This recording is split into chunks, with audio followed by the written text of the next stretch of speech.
The Madness of Justin II. Justin II was crowned Eastern Roman Emperor on November 14th, 565 AD, at the death of his uncle Justinian. His uncle Justinian died at the age of 83. He was childless and named the son of his sister Vigilantia as his successor on his deathbed, according to a senior imperial palace official who was tending to him in his dying days.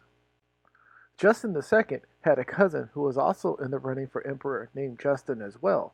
Many feel that Justinian wanted him to become ruler of the empire, but Justin II had him exiled to Egypt and later killed in his sleep.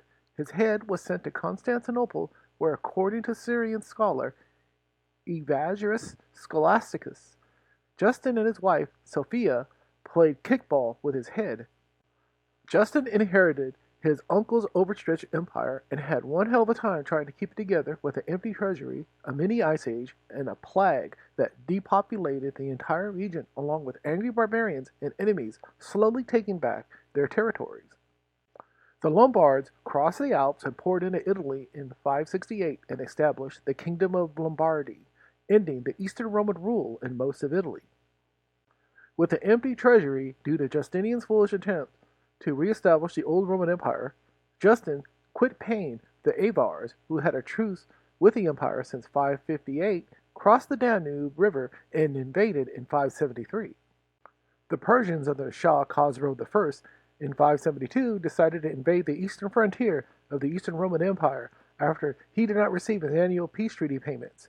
This is about the time that Justin II went mad. Justin would have sudden fits of madness, such as barking, mewing, bleating, or crowing like a variety of different animals. He would often have bursts of manic energy and would run around in circles, hide under his bed, or throw himself out of windows. It got to a point that Empress Sophia had to board up the windows in the palace and have attendants around him all the time to keep him from severely injuring himself. Soon, only strong, burly men were hired as chamberlains to keep him from hurting other members of the imperial court because he bit a couple of them so bad that rumors spread around that the emperor ate two people. He would sometimes scream, howl, and ramble on nonsense. This went on for several years.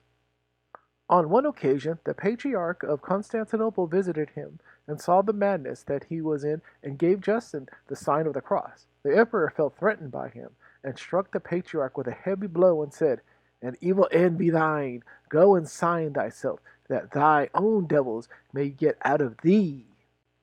After recovering from being knocked out by the emperor, the Patriarch came back a few days later to visit Justin, who laughed at him, took his holy cap, and put it on his head like a woman's habit, and told him, "How well it become you now, my lord Patriarch, only you should put on some gold lace like ribbons, which the ladies wear upon their heads."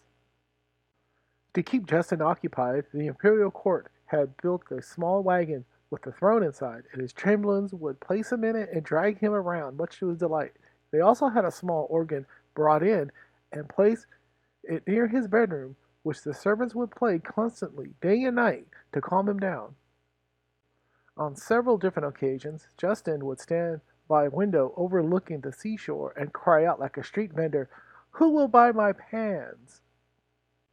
In 574, Empress Sophia, who was running the empire, appointed Tiberius, a general, as his Caesar, and later convinced Justin to adopt him as his son. Justin met Tiberius and said, "O son Tiberius, come and take the kingdom of the wretched Justin, who has made God angry, so that he has rejected him and cast him out of his royal estate while still living.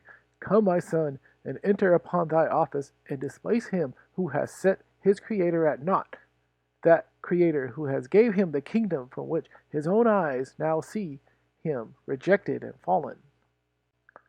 Open, my children, your ranks, and let whoever will come in and see the wretched Justin stripped and fallen from his kingdom because he has provoked anger and wrath, that true and eternal King, whose empire passeth not away, and who has bestowed upon him unworthy as he was the kingdom. O Tiberius, you behold the ensigns of supreme power. You are about to receive them, not from my hand, but from the hand of God. Honor them, and from them you will derive honor. Respect the empress, your mother, You were now her son, before you were her servant. Delight not in blood, abstain from revenge, avoid those actions by which I have incurred the public hatred, and consult the experience rather than the example of your predecessor. As a man, I have sinned. As a sinner in life, I have been severely punished. But these servants who have abused my confidence and inflamed my passions will appear with me before the tribunal of Christ. I have been dazzled by the splendor of the deimed. But be thou wise and modest. Remember what you have been. Remember what you are. You see around us your slaves and your children. With the authority assume the tenderness of a parent. Love your people like yourself. Cultivate the affections. Maintain the discipline of the army. Protect the fortunes of the rich. And relieve the necessities of the poor. For the next 4 years, Justin II was pretty much a leader in name only, with his wife, Empress Sophia, and his adopted son Tiberius running the empire until his death on October 5th, 578. Tiberius was crowned sole emperor as Tiberius II. His reign would only last 4 years until his death on August 14th, 582, from food poisoning. During his short reign, the empire was hemorrhaging money due to be severely overextended and undermanned. His successor was his son-in-law Maurice, who would end up being the last emperor of the Justinian dynasty. Thanks for watching another episode of the Byzantine history of the Eastern Roman Empire. My name is Joseph Ulivas, your illustrious narrator, and I bid you adieu.